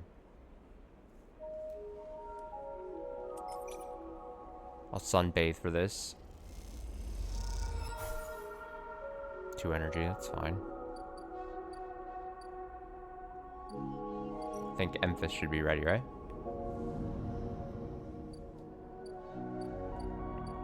Haha. Emphis is preparing the Matsutake caps. He cleans them carefully with a damp cloth before shaving the stalks as if it was sharpening a pencil. His knife slides through them, revealing the bright white of the flesh within. "These are good, Sleeper, very good," he says without looking up. "I bartered with Minji for some kelp too, so we can brew the dashi." "You know Minji? Mingi?" Emphis looks up from cutting with a smile. "Everyone knows him." Emphis slides with sliced matsutake mushrooms to one side and takes out a closed pan. He opens the lid and you see the green water of kelp sitting in a bath of water. The green wafer of kelp sitting in a bath of water didn't make sense at first. Been soaking it since last cycle," Emphis explains. "Should be good to warm now." He places the pan over the burner and turns it on low. "We have some time now." He wipes his hands clean and throws the cloth over his shoulder. "However, there's one difference this cycle." He smiles. "You have been the one providing the ingredients, so it's my turn to provide a story." "Okay." "Good. The story's important to me." He gestures for you to both sit on the folding stools behind the stall. "You see these?" Emphis runs a hand over his forearm, tracing the circular scars that mark them like perfect bite marks. Conway called it an anchored interface rig, a mechanical control device for piloting a heavy-duty extraction suit in low-G industrial operations. We call it a bone suit. He points to a pattern of larger circles on his shoulder. They drill in and anchor it here, then all the way down the arm. He taps each scar on the way. It maps mechanical movements to the suit exactly, a 1-to-1 mechanical replication. You swing your arm, a 2-ton arm swings too. You should have seen the recruitment vids, strong people in even stronger suits, tearing through stone and scrap. Superheroes. Half my graduating year signed up, from company school to company shuttle. Conway from birth to death. He stares off into the distance for a moment, fighting with the memories. But the bone suits weren't good. The rate of failures was high. Failures meant arms torn off, anchors torn out, broken bones. Jesus. Bad stuff. So after a while, Conway discontinued them. No longer competitive, they said. He checks the broth, turned down the heat, and adding the mushrooms. So there we were, hundreds of us with surgical alterations for suits that didn't work. They sent us home, back to that company colony that spat us out, to be cleaners, drivers, cooks. They gave us drugs to the pain and told us to make something of ourselves. When I deserted, bribing some passing spacers to take me into orbit, there were only me and a couple of others left. The rest just faded away. Arthritis. Osteoporosis. They folded in on themselves like paper lanterns. That was my generation. The anchor points still ache, still burn. He touches the scars. But what burns worse is the betrayal. I've been on the eye a long time now, but that will never fade. Not that, not the faces of my friends. Emphis reaches over and sprinkles a handful of leaves onto the broth. It is ready. I'm sorry. Don't be. It was Conway's crime, and you know better than most what we went through. It's enough that you are here to listen. Emphis pours the broth into a double-walled metal bowl and hands it to you. The heat radiates through your hands, and the smell drifts up, rich and sharp like a pine forest after the rain. You drink the broth slowly, chewing the matsutake and thinking. Emphis busies himself cleaning the pans in the bowl, sealing the kelp back up for another day. Then he quietly comes to sit with you while you finish your meal. Neither of you speak, preferring instead to let the story linger in the air a little longer. It is not that there's nothing to say, it is that sometimes, in the moment after something, speaking breaks the spell. So you both idle, eager to be in each other's company, Emphis taking longer over his cleaning, his packing, and you savoring the final dregs of broth. When you finally finish and hand him the bowl, you feel the spell break, and the story leaves you both.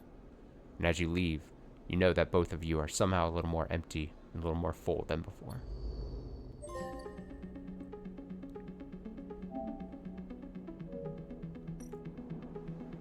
That's it with Emphis. Emphis. Good character. Alright, we got one drive completed there. So we can't use this at all. One more point and we could take one of these, but both of these seem not as great, so it might just be holding for 2 points to get a +2 somewhere.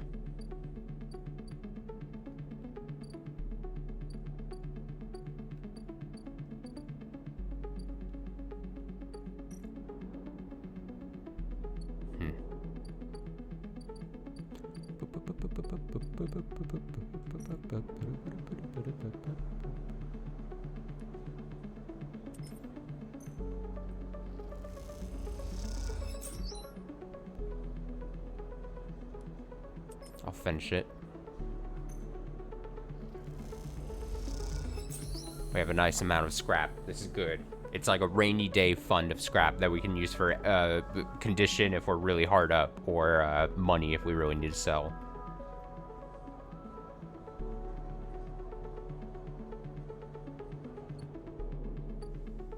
Alright, Rabia. What's going on here? This time you meet inside Rabia's office, although now you've seen it, office seems like the wrong term. You find her stood in an almost bare, shadowy unit, midway through a sequence of stretches. There are 2 low stools and a terminal in the corner, but it seems that most of the space is taken up by a heavy punching bag, rubber matting, and a stack of weights. When Rabia turns to meet you, you realize she's missing an arm. The prosthetic she usually wears is set in a cradle near the terminal, a web of colored wires running to it. Updates, she says, noticing you looking where her artificial arm usually is. Nothing to worry yourself with. Of course. Sit, says Rabia, gesturing to the 2 diminutive stools. You both settle on the stools, Rabia crossing her legs on top and sitting straight back. She had told me you have been doing the rounds, collecting tithes, patrolling the ward. She smiles. Some of the enforcers are impressed. I hear you handled a few difficult circumstances. Nicely done. I wanted to see for myself. She raised an eyebrow. See what for yourself? Damn, I'm gonna be out if I can trust you. I see. Rabia flexes her neck side to side. And the conclusion? Still deciding. Well, sleeper, Rabia says teasingly. Please keep us updated on any progress. She smiles a thin smile. Joking aside, I know that for you, life on the eye has been a struggle. But I hope we can do something about that from here onwards. Though some of our members may not see it this way. I know you two are a refugee. She looks at you solemnly. That is why you have come to us. Oh shit, here it comes! Enough, Rabia. Sabine's voice cuts through this conversation. I'm tired of listening to your affected nobility. They cross the room, Rabia's baton in their hand. The end lit with sparking electricity. Oh shit. Rabia looks between the 2 of you. I suppose this ambush was another cooperation between you 2. She looks strangely unfazed. Oh, fuck. Oh, shit. Ah! Oh, no, another choice I have to make. Oh, this is tough. I see. Oh, man.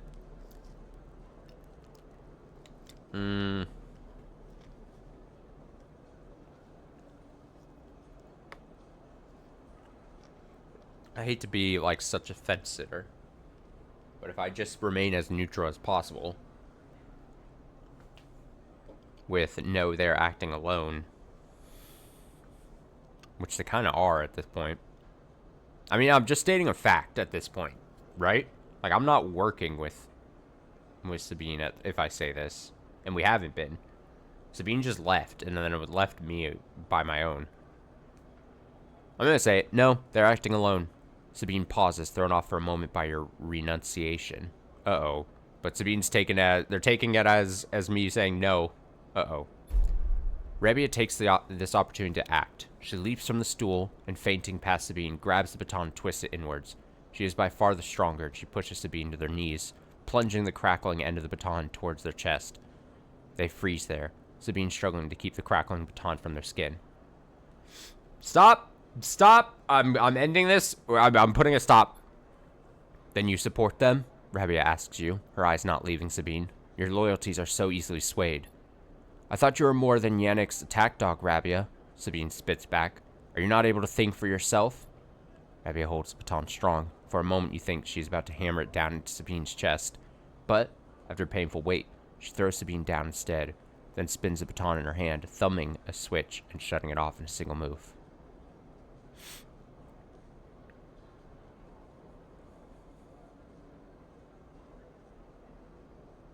Now what? They both look at you, each still catching their breath, as if they had forgotten about your presence. Rabia cracks her neck. You're lucky I didn't kill you. I would have had every right. Every right! She shouts, the anger a release of tension more than a threat. Sabine lifts themselves a little, bruised from the fall. They roll into their side and cough. Rabia gives them some space, sitting back on the stool. Sabine props themselves up on their elbows and fixes Rabia with a hard stare. You have something to say? Rabia taunts. Say it. This is your final opportunity, because after this, she laughs, no coming back. What's the point? Sabine breathes heavily. She refuses to listen to criticism of the great Yadigan project. Rabia collects herself. Speak. She folds her arms and waits to be convinced. Sabine takes a breath, organizing their thoughts. They go to start, pause, then decide on another approach. Eventually they say it. Yannick is a traitor. Rabia immediately flinches, her eyes going to her prosthetic arm, her muscles clenching. But she rides it out, more eager to prove Sabine wrong than she is to hurt them. At least for now. When I came here from Essenarp, they glance at you, gauging your reaction. It was Yannick who was the one to first support me, to look after me. I should have known then, but I was naive and afraid. Sabine turns to you. Sleeper? They take a breath. I know that I should have told you I worked for Essenarp long ago, but I thought you would abandon me, and you are my final friend. Final friend? What you should know is that I left Essenarp because I was running for my life. I leaked documents on the Sleeper program, and the illegal and immoral practices it relied on, to the press. Essenarp wanted me dead, and I fled as far as I could to this refuge at the edge of the circuit systems. Sabine stops to collect themselves. What does this have to do with Yannick? Rabia interrupts. The Sleeper knows you are Essenarp. I told them. And while you hide beneath the cover of being a whistleblower, you and I both know you worked on the Sleeper program. Yannick told me as much. Sabine's face falls. It is true. They glance at you and then away, ashamed. They lift their head. But it is Yannick, not me, who is in the pocket of Essenarp. Rabia flinches again. I can prove it. He made some kind of deal to keep me here, to tie me up in debt, to lock me away in exchange. Rabia slams her hand on the desk. Just tell us, for God's sake. In exchange for those, Sabine finishes, nodding towards Rabia's prosthetic arm in its cradle. He has been using Yadigan enforcers, using you as test subjects for Essenarp technology. I have the data to prove it. He has been bringing them in under the guise of stolen shipments and having me fit them, knowing each one is capturing data and sending it back to its makers. Rabia's fixed expression started to fade. Sabine produces a slate. It's all here. Thousands of hours of usage data, failure rates, error dumps. These are untested implants, Rabia. They could short out, fail, cause cascading failures across a person's body. And they have. Sabine suddenly looks incredibly tired. I thought the error rate in the units was down to them being stolen or modified. I've tried to fix hundreds of failures in my time here. Not all of them. They stop, unable to continue. Rabia closes her eyes and breathes in. Then she opens them again. She holds out a hand to Sabine. Show me, she says. Later, much later, when you leave, Sabine is still taking Rabia through the manifest and usage data. Both of them crowded around the terminal as Sabine leads Rabia through each layer of Yannick's betrayal. As you leave, Sabine catches your eye. Something passes between you, something like a thank you or a sorry or some other expression that communicates both sadness and hope. Ah. Oh,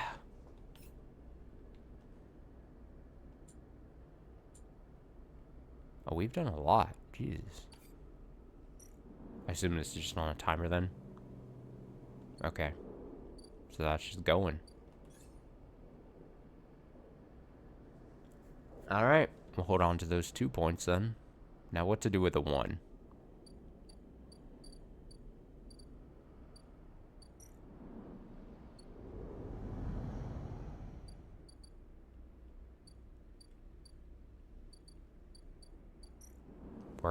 Work at no risk, I think. 11 cryo. Nice.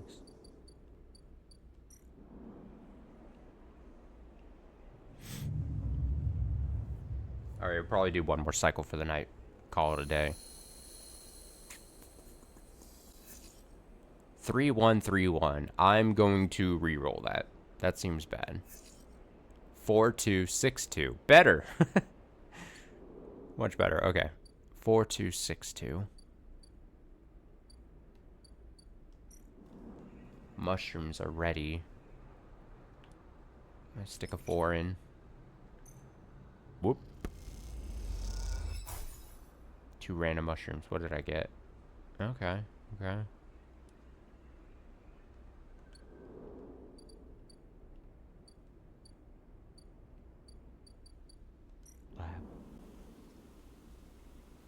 if I put in this, I think that gives us 3, right?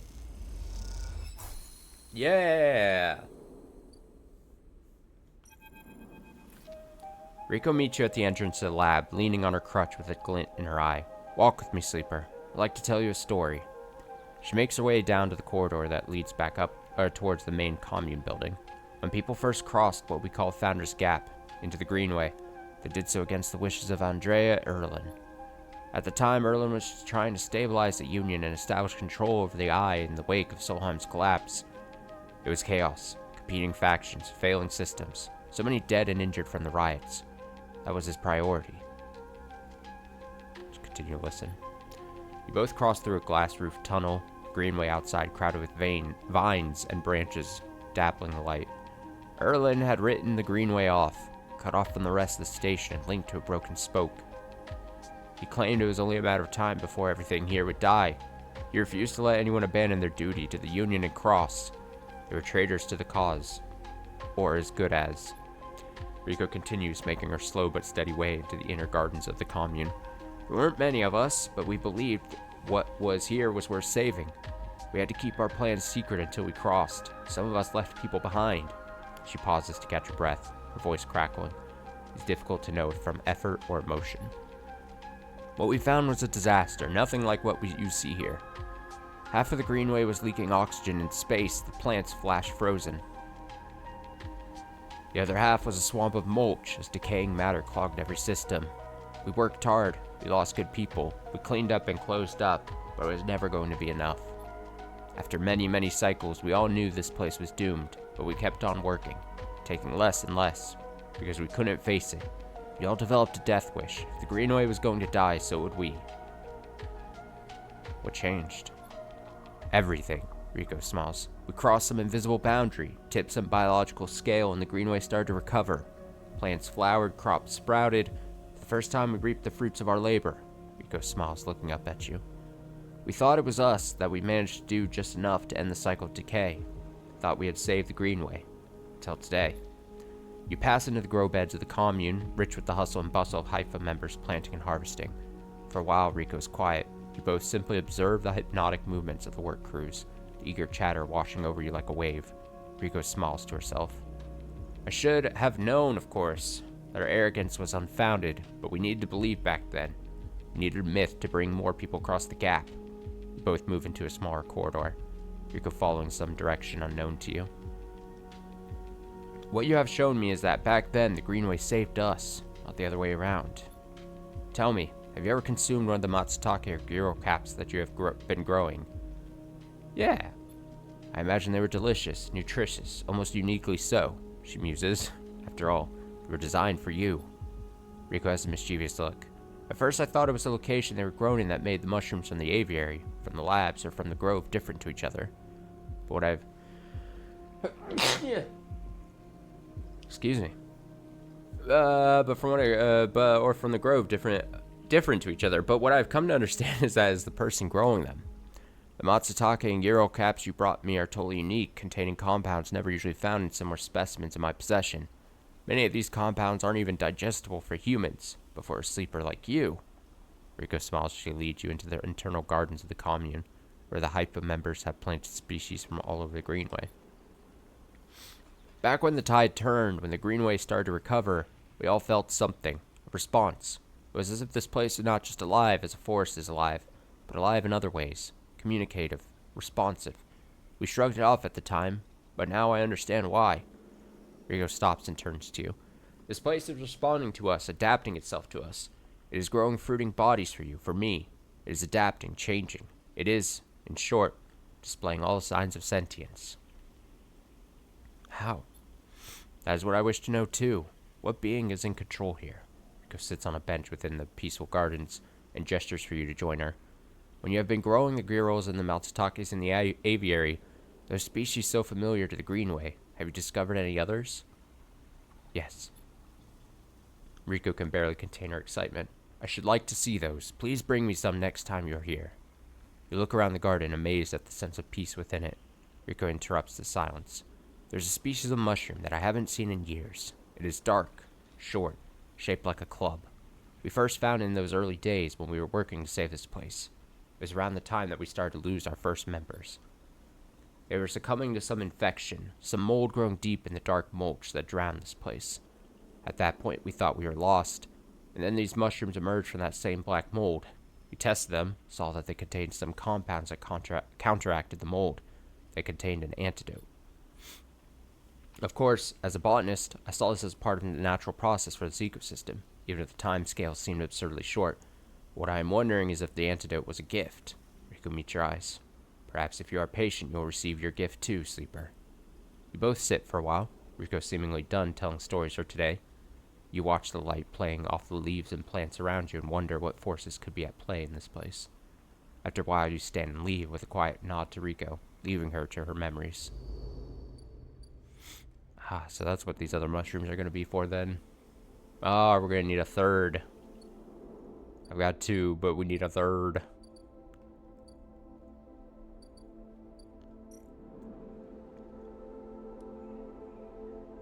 I can try to get... I could do it. Nope. I got 2 of those. Damn.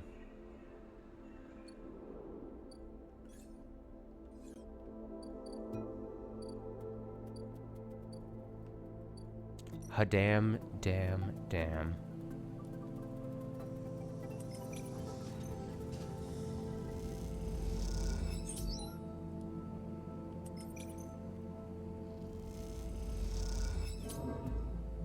16 and 6.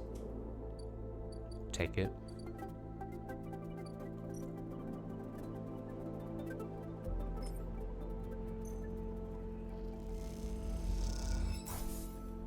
Good thing I've already got another one of these, so then I can use the money for the, Bliss here. What was it? Was it 80 or 60 or... I forget exactly. I think maybe it might have been 80. Oh, it's 80. Okay, well, do that another turn.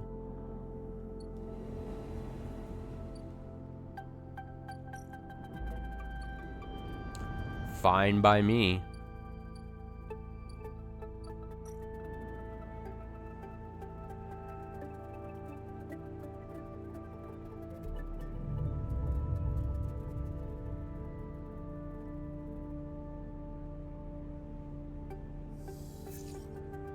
Six, 6, 6, 1, 3.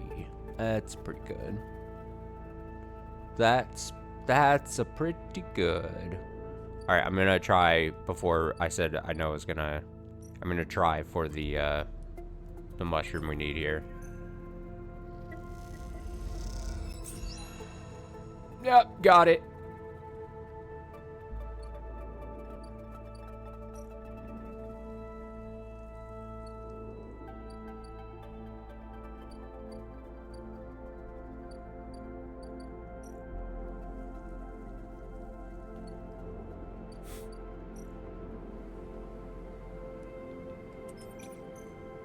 I'm breaking what I was saying.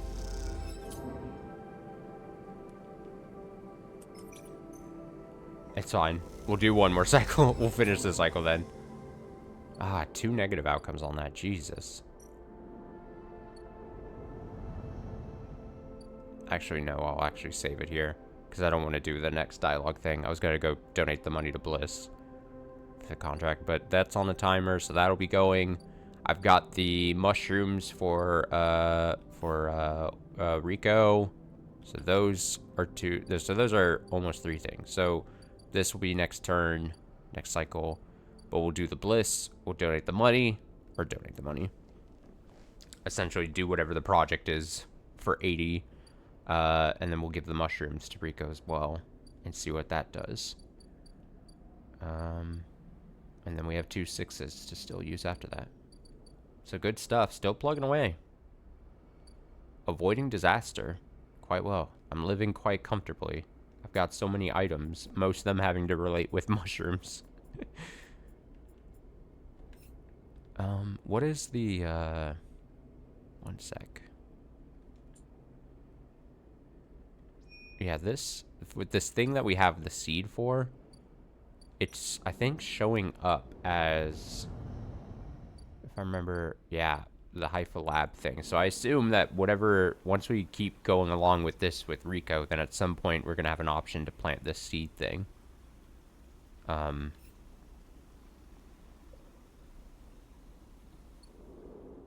So that's going to allow us at some point, you would imagine, the way it's set up there.